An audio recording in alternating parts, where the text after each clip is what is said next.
ಕ್ಷೇತ್ರ ಮೈಸೂರು ಮತ್ತು ಚಾಮರಾಜನಗರದಲ್ಲಿ ಗೆಲುವಿಗಾಗಿ ಖುದ್ದು ಸಿಎಂ ಸಿದ್ದರಾಮಯ್ಯನವರೇ ರಣತಂತ್ರವನ್ನ ಹೆಣಿತಾ ಇದ್ದಾರೆ. ಎರಡೂ ಕ್ಷೇತ್ರಗಳ ಗೆಲುವನ್ನ ಪ್ರತಿಷ್ಠೆಯಾಗಿ ತೆಗೆದುಕೊಂಡಿದ್ದಾರೆ ಸಿಎಂ ಸಿದ್ದರಾಮಯ್ಯ. ಮೂರನೇ ಬಾರಿಗೆ ತವರು ಜಿಲ್ಲಾ ಪ್ರವಾಸ ಕೈಗೊಂಡಿದ್ದಾರೆ ಸಿದ್ದರಾಮಯ್ಯ. ಶತಾಯಗತಾಯ ಎರಡೂ ಕಡೆ ಕಾಂಗ್ರೆಸ್ ಅಭ್ಯರ್ಥಿಗಳನ್ನ ಗೆಲ್ಲಿಸುವುದಕ್ಕೆ ಪಣ ತೊಟ್ಟಿದ್ದಾರೆ. ಇವತ್ತು ಮತ್ತು ನಾಳೆ ಚಾಮರಾಜನಗರ ಮೈಸೂರಿಗೆ ಸಿಎಂ ಸಿದ್ದು ಭೇಟಿ ಕೊಡ್ತಾ ಇದ್ದಾರೆ.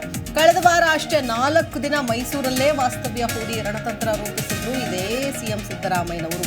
ಮೋದಿ ಸಮಾವೇಶಕ್ಕೂ ಮುನ್ನ ಸಿಎಂ ಸಿದ್ದರಾಮಯ್ಯನವರು ಮೈಸೂರು ಚಾಮರಾಜನಗರದಲ್ಲಿ ಚುನಾವಣಾ ಪ್ರಚಾರವನ್ನು ನಡೆಸಲಿದ್ದಾರೆ. ಮೋದಿ 14ನೇ ತಾರೀಕು ಅಂದರೆ ಭಾನುವಾರ ಬರ್ತಾ ಇದ್ದಾರೆ ಮೈಸೂರಿಗೆ. ಇನ್ನು ಮೋದಿ ಆಗಮನಕ್ಕೂ ಮುನ್ನ 2 ದಿನ ಮೈಸೂರು ಚಾಮರಾಜನಗರ ಜಿಲ್ಲೆಗಳಲ್ಲಿ ಚುನಾವಣಾ ಪ್ರಚಾರವನ್ನು ನಡೆಸ್ತಾ ಇದ್ದಾರೆ ಸಿಎಂ ಸಿದ್ದರಾಮಯ್ಯ. ಇವತ್ತು ಚಾಮರಾಜನಗರ ವ್ಯಾಪ್ತಿಯ ಕೊಳ್ಳೇಗಾಲ, ನಂಜನಗೂಡು, HD ಕೋಟೆಯಲ್ಲಿ ಚುನಾವಣಾ ಪ್ರಚಾರ ನಡೆಸಲಿದ್ದಾರೆ.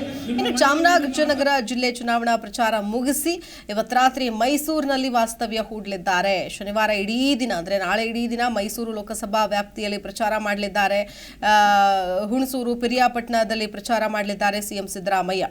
ಮೈಸೂರು ಮತ್ತು ಚಾಮರಾಜನಗರ ಚುನಾವಣಾ ಪ್ರಚಾರ ಮುಗಿಸಿ ಶನಿವಾರ ರಾತ್ರಿ ಬೆಂಗಳೂರಿಗೆ ವಾಪಸ್ಸಾಗಲಿದ್ದಾರೆ ಸಿಎಂ ಸಿದ್ದರಾಮಯ್ಯ. ಒಂದು ರೀತಿಯಾಗಿ ಪ್ರತಿಷ್ಠೆಯಾಗಿ ಸವಾಲಾಗಿ ರಣಕಣವನ್ನ ತೆಗೆದುಕೊಂಡಿದ್ದಾರೆ ಸಿಎಂ ಸಿದ್ದರಾಮಯ್ಯ. ಶತಾಯಗತಾಯ ಗೆದ್ದೇ ಗೆಲ್ಲಬೇಕು ಅನ್ನುವಂತಹ ನಿಟ್ಟಿನಲ್ಲಿ ಮುಂದಾಗಿದ್ದಾರೆ. ಯಾಕಂತಂದ್ರೆ ಅಲ್ಲಿನ ಲೋಕಲ್ ಲೀಡರ್ಸ್ಗಳಿಗೂ ಕೂಡ ಒಂದಷ್ಟು ಟಾಸ್ಕ್ಗಳನ್ನ ಕೊಟ್ಟಿದ್ದಾರೆ. ಶಾಸಕರುಗಳಿದ್ದಾರೆ, ಅತಿ ಹೆಚ್ಚು ಶಾಸಕರು.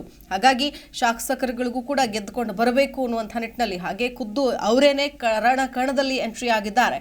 ಇದೇ ವಿಷಯಕ್ಕೆ ಸಂಬಂಧಪಟ್ಟಂತೆ ಮತ್ತಷ್ಟು ಡೀಟೇಲ್ಸ್ ಕೊಡ್ತಾರೆ ನಮ್ಮ ಪ್ರತಿನಿಧಿ ರಾಜಪ್ಪ ಸುತ್ತೂರು. ದೂರವಾಣಿ ಸಂಪರ್ಕದಲ್ಲಿ ಜಾಯ್ನ್ ಆಗ್ತಾ ಇದ್ದಾರೆ.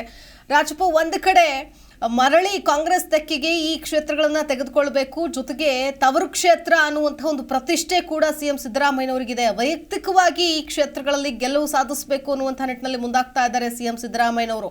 3ನೇ ಬಾರಿಗೆ ಎಂಟ್ರಿ ಕೊಡ್ತಾ ಇದ್ದಾರೆ. ಈ 2 ದಿನಗಳ ಕಾಲದ ಒಂದು ಪ್ರಚಾರ ಯಾವ ರೀತಿಯಾಗಿ ಇರುತ್ತೆ ಅಂತ?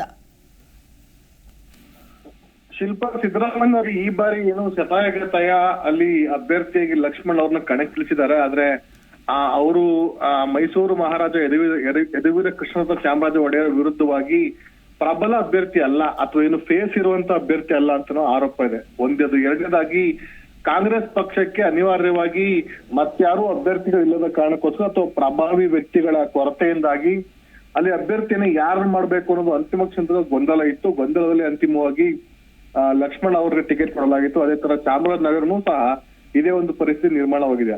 ಹೀಗಾಗಿ ಮೈಸೂರಿನಲ್ಲಿ ಏನು ನಾಳಿದ್ದು ಅಥವಾ 16 ತಾರೀಕು ಪ್ರಧಾನಿ ನರೇಂದ್ರ ಮೋದಿ ಅವರು ಮೈಸೂರಿನ ಮಹಾರಾಜ ಗ್ರೌಂಡ್ ಅಲ್ಲಿ ಏನು ರ್ಯಾಲಿಯನ್ನ ಆಯೋಜನೆ ಮಾಡ್ಕೊಂಡಿದ್ದಾರೆ. ಆ ಒಂದು ಹಿನ್ನೆಲೆಯಲ್ಲಿ ರೋಡ್ ಶೋ ಮತ್ತು ರ್ಯಾಲಿ ಹಿನ್ನೆಲೆಯಲ್ಲಿ ಸಿದ್ದರಾಮಯ್ಯ ಒಂದಷ್ಟು ಆತಂಕ ಶುರುವಾಗಿದೆ. ತಮ್ಮ ಅಭ್ಯರ್ಥಿಯನ್ನ ಸಾಕಷ್ಟು ಏನು ಅಂತರದಲ್ಲಿ ಗೆಲ್ಲಿಸಬೇಕು ಅಂತ ಅನ್ನೋದು ಅಲ್ಲಿ ಜಿಲ್ಲಾ ಉಸ್ತುವಾರಿ ಸಚಿವರಿಗೆ ಮತ್ತು ಅಲ್ಲಿ ಶಾಸಕರುಗಳಿಗೆ ಅವರು ಟಾಸ್ಕ್ ಅನ್ನ ಕೊಟ್ಟಿದ್ದಾರೆ. ಶತಾಯಗತ ಅಭ್ಯರ್ಥಿ ಗೆಲ್ಲಿಸಕ್ಕೆ ಏನೆಲ್ಲ ಮಾಡ್ಬೇಕು ಅಂತ ಕಸರತ್ತನ್ನು ಸಹ ಆರಂಭ ಮಾಡ್ತಾರೆ. ಹೀಗಾಗಿ 2 ದಿನಗಳ ಕಾಲ ಮೈಸೂರು ಮತ್ತು ಕೊಡಗು ಜಿಲ್ಲೆಗಳಲ್ಲಿ ಪ್ರವಾಸವನ್ನ ಕೈಗೊಳ್ಳುವ ಮೂಲಕ ಅಲ್ಲಿ ತಮ್ಮ ಅಭ್ಯರ್ಥಿಯ ಪರವಾಗಿ ಪ್ರಚಾರವನ್ನು ಮಾಡುವಂತ ಮತ್ತು ರ್ಯಾಲಿಗಳನ್ನ ಆಯೋಜನೆಯನ್ನು ಮಾಡುವಂತ ಒಂದು ಕೆಲಸವನ್ನು ಸಿದ್ದರಾಮಯ್ಯ ಮಾಡ್ತಾರೆ. ಈ 2 ದಿನಗಳ ಕಾಲ ಈಗಾಗಲೇ ಸಾಕಷ್ಟು ಏನು ಸ್ಥಳೀಯ ಹಂತದ ನಾಯಕರುಗಳನ್ನ ಪಕ್ಷಕ್ಕೆ ಸೆಳೆಯುವ ಮೂಲಕ ಆ ಮೂಲಕ ಮತಗಳನ್ನ ಸೆಳೆಯುವಂತ ಒಂದು ಪ್ರಯತ್ನವನ್ನ ಮಾಡ್ತಾರೆ. ಮತ್ತು ಆಪರೇಷನ್ ಏನು JDS ಇರ್ಬೋದು ಅಥವಾ ಬೇರೆ ಬೇರೆ ಪಕ್ಷದ ನಾಯಕರು ಸಹ ಪಕ್ಷಕ್ಕೆ ಸೆಳೆದುಕೊಂಡು ತಮ್ಮ ಅಭ್ಯರ್ಥಿಯ ಫೇವರಿಸಂ ಮಾಡುವಂತ ಪ್ರಯತ್ನವನ್ನ ಮಾಡ್ತಾ ಇದ್ದಾರೆ.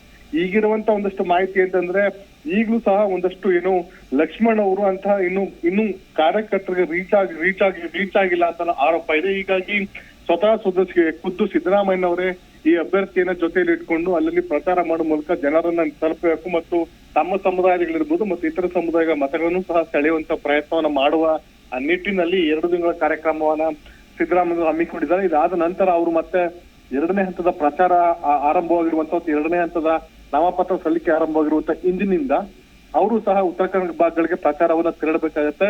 ಈ ನಡುವೆ ಅವರು ಉತ್ತರ ಪ್ರದೇಶ, ತೆಲಂಗಾಣ ಮತ್ತು ಮಧ್ಯಪ್ರದೇಶಗಳಲ್ಲೂ ಸಹ ಅವರಿಗೆ ಪ್ರಚಾರ ಕಾರ್ಯಕ್ರಮ ಇರೋ ಕಾರಣಕ್ಕೋಸ್ಕರ ಆದಷ್ಟು ಹೆಚ್ಚಿನ ಸಂಖ್ಯೆಯಲ್ಲಿ ಮೈಸೂರು ಭಾಗದಲ್ಲಿ ಎಲ್ಲಾ ಕ್ಷೇತ್ರಗಳಲ್ಲಿ 8 ಕ್ಷೇತ್ರಗಳ ವಿಧಾನಸಭಾ ಕ್ಷೇತ್ರಗಳಲ್ಲಿ ಸಂಚಾರ ಮಾಡಿ ಜನರನ್ನ ಅಥವಾ ಮತದಾರರನ್ನ ತಲುಪುವ ನಂತರ ಮುಂದಿನ ದಿನಗಳಲ್ಲಿ ಇನ್ನಷ್ಟು ಕ್ಷೇತ್ರಗಳಿಗೆ ಅವರು ತಲುಪಬೇಕಾಗತ್ತೆ. ಹೀಗಾಗಿ ಅನಿವಾರ್ಯವಾಗಿ ಸಿದ್ದರಾಮಯ್ಯಗೆ ಈ ಒಂದು ಕ್ಷೇತ್ರವನ್ನ ಗೆಲ್ಲಿಸಬೇಕಾಗತ್ತೆ. ಅದರ್ವೈಸ್ ಇಲ್ಲ ಅಂದ್ರೆ ಸಿದ್ದರಾಮಯ್ಯನವರು ಮುಖ್ಯಮಂತ್ರಿಯಾಗಿ ತಮ್ಮ ಕ್ಷೇತ್ರದಲ್ಲಿ ಇನ್ನು ಸಂಸದರನ್ನ ಆಯ್ಕೆ ಮಾಡ್ಕೊಳ್ಳಿಕ್ ಆಗಿಲ್ಲ ಅನ್ನೋ ಆರೋಪ ಏನಿದೆ ಅದು ಅವ್ರು ಶಾಶ್ವತವಾಗಿ ಕಾಂಗ್ರೆಸ್ ಪಕ್ಷಕ್ಕೆ ಮತ್ತು ಸಿಎಂ ಸಿದ್ದರಾಮಯ್ಯಗೆ ಇಟ್ಟುಕೊಡುತ್ತೆ. ಈ ಒಂದು ಕಳಂಕವನ್ನು ತಪ್ಪಿಸ್ಲಿಕ್ಕೆ ಸಿದ್ದರಾಮಯ್ಯ ಸಾಕಷ್ಟು ಕಸರತ್ತನ್ನ ಆರಂಭ ಮಾಡ್ತಿದ್ದಾರೆ. ಇತ್ತ ಡಿ.ಕೆ. ಶಿವಕುಮಾರ್ ಸಹ ಅದೇ ತರ ಪ್ರಯತ್ನವನ್ನ ಮಾಡ್ತಾ ಇದ್ದಾರೆ.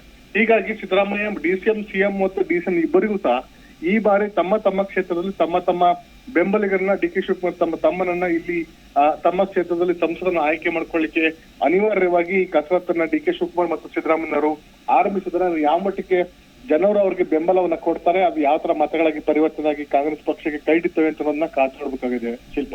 ಓಕೆ, ಧನ್ಯವಾದ ರಾಜಪ್ಪ ಡೀಟೇಲ್ಸ್ಗಾಗಿ. ಜಿ ಕನ್ನಡ ನ್ಯೂಸ್ ಈಗ ನಿಮ್ಮ ಮನೆಯಲ್ಲೇ ನೋಡಿ. ಎಲ್ಲ ಕೇಬಲ್ಗಳಲ್ಲಿ ಈಗ ಲಭ್ಯ.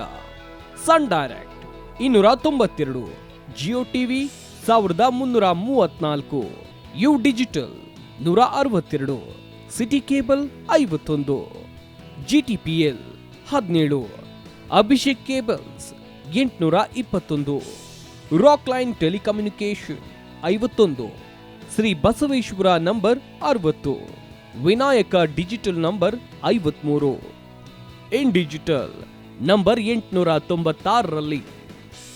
ನಿಮ್ಮಿಸ್ತದ ಜಿ ಕನ್ನಡ ನ್ಯೂಸ್ ನೋಡಿ ಆನಂದಿಸಿ.